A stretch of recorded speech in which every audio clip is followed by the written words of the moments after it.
So I have been waking up at stupid o'clock.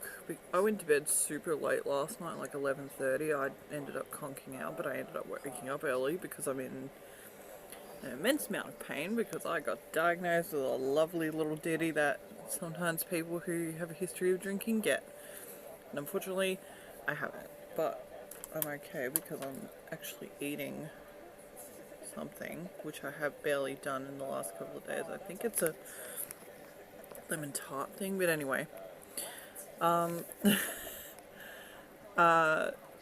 last couple of months, I think, probably since October maybe, I've been talking to this guy that I met on Plenty of Fish. At the time that I started talking to him, I was regularly having, I was regularly sleeping with another guy for reasons.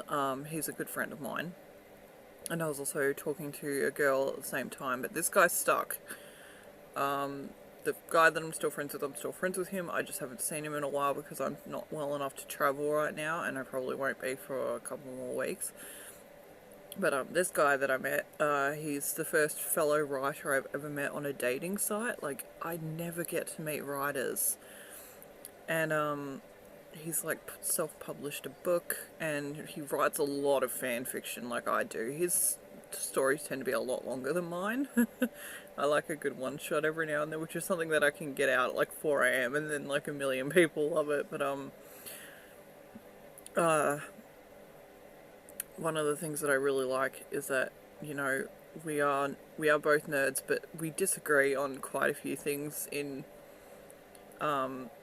shows and stuff that we like, but like in completely different ways. And it's not like, you know, I have an ex who would be misogynistic or something, or homophobic, and he's just like, nah, everyone's gay. And I'm like, yes, this is what I'm here for. And he's been really awesome, and I can't wait to meet him. He lives only a couple of hours away from me, so I'm hoping I get to meet him eventually. But I did actually have to say to him, look, I'm not well enough to travel like anytime soon, because if I get sick during travel, then, you know, people might worry or something like that, and I really don't want to have that on my conscience.